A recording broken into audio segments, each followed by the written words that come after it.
I, 25 female, met Alex during my best friend's engagement party.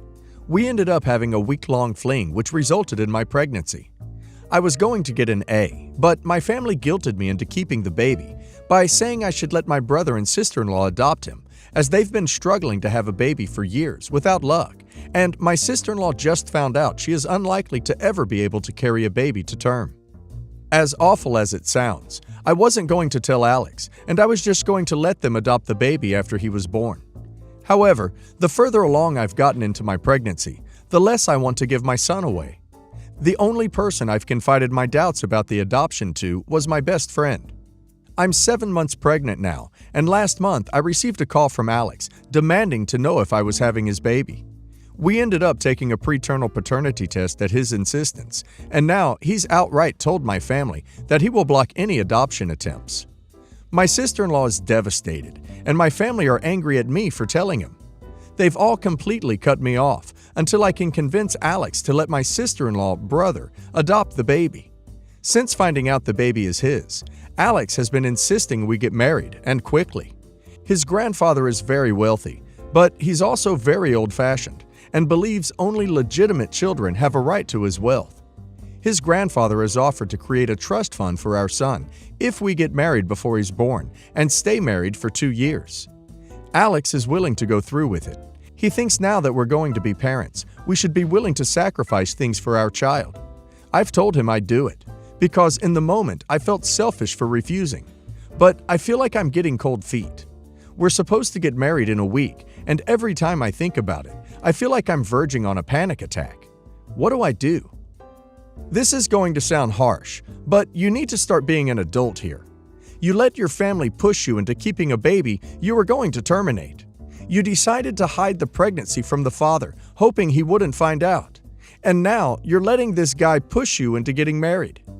Try actually doing something, instead of just letting things happen to you. It doesn't sound like you want to get married, and it doesn't sound like you want to give up the baby. So why are you letting people dictate your life for you? Take control. You really want that trust fund for your kid? Fine, get married. But define the terms of that marriage before you go through with it. You're an equal partner in this arrangement. Is it going to be a monogamous thing with Alex? Or will you keep it discreet and open? Yes, you'll be a mother and a wife, but also you'll still be your own person, and you have to be able to control what that means for you. Edited to add. I also want to point out that marriage isn't just some "we love each other forever" or "we need to be a mom and dad together" thing. Marriage is a legally binding arrangement with another person that gives you certain rights over each other. Alex, as your husband, will be able to make medical decisions for you when you can't. What if there are complications during your pregnancy and you can't make certain decisions? It falls on him. You're also tied together financially. Do you have a prenup? Talk to a lawyer first if you decide to go through with it. There's a lot to consider beyond trust fund for the baby. This might sound petty or like something I should just move on from, but I just can't. My mother-in-law was always kind of off to me. I wouldn't say we had a bad relationship, but she wasn't very welcoming or interested. When I got engaged, she didn't seem happy for us. I didn't include her in wedding planning much because we weren't close. Mother-in-law's mom asked me to, so I included her in one thing, and she didn't speak the whole time. I stored my dress at their house. Father-in-law said it was okay. Then I got the call a couple of days before the wedding that she had cut the dress into 1,000,000 pieces. I literally felt like I was going to throw up. In my mind, no one could be that evil, and the dress was fixable. So we went over there, and no, she legit cut it into 1,000,000 pieces. I really think if my husband didn't hold me back, I would have fought her. We still got married, but I had to wear a cheap replacement and couldn't stop crying the entire morning, so it was ruined for me. Mother-in-law said she did it because she didn't get a wedding, and because she never got her turn, and nothing was ever about her. She didn't seem to feel bad. She seemed kind of in shock she had done it, but no remorse. Trigger warning. The day after she did it, she attempted S and was brought to the hospital. She got 30-day inpatient, and I don't know details, but her dad was arrested because of something she said. Father-in-law was also taken in for questioning, but released. and she filed for divorce the day she got out. Mother-in-law and I are pretty much no contact, but I occasionally see her at family events. She apologized once, but didn't seem sorry, and when my husband said he didn't want to talk to her, she didn't seem to care. She no longer talks to my husband or her daughter. But like I said, we see her occasionally, and I've heard she was in intense therapy for about a year. She just got engaged, and the ring is huge and gorgeous. Guy seems perfect, and I am just so overwhelmed by how much I hate her and how angry I am. People keep saying it wasn't her fault, she was sick, but I'm at the point where I don't even care. She more than likely has a mental illness that isn't being properly treated, but that is no excuse for her behavior or the way she treats you and your husband. It also doesn't mean that you are obligated to forgive her and move on. She went out of her way to ruin your wedding day out of jealousy and malice. You have every right to be upset. I fully support no contact for you both.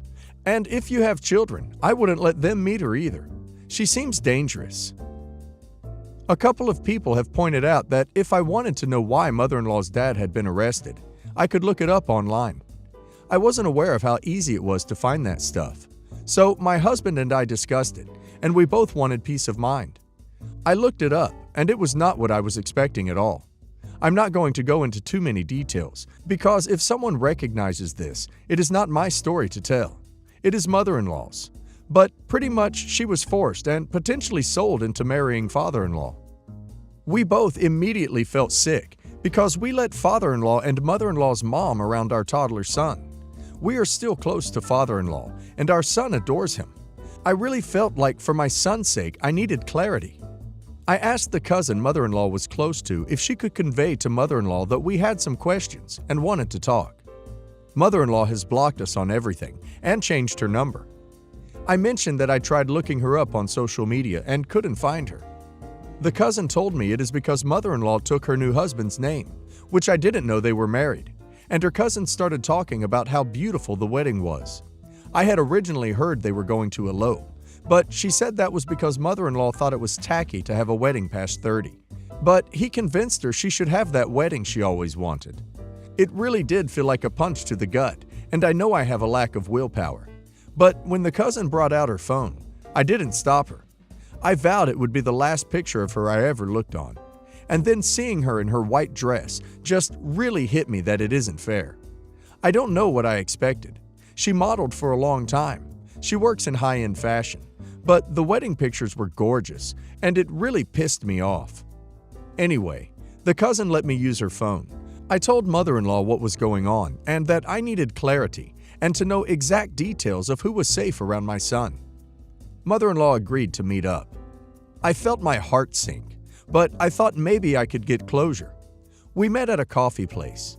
They were already there when we walked in, and the first thing out of mother-in-law's mouth was that she still wants to be no contact, and she just wants to be abundantly clear that there will not be a relationship. Fine, we didn't want one either. Mother-in-law answered my questions. It was really hard, but grandmother-in-law and father-in-law can't see our son anymore. They just can't. I don't think they are safe people, and mother-in-law provided evidence for the stuff she was saying, which honestly made me sad for her, because I never doubted. Mother-in-law then brought up the wedding dress on her own. She said she snapped because it was another thing she was forced to pay for, and she was tired of working so hard so everyone else could have things she couldn't. She felt that we watched and aided in her A, which I don't think is fair because there were a lot of red flags, but a lot of stuff we didn't know about.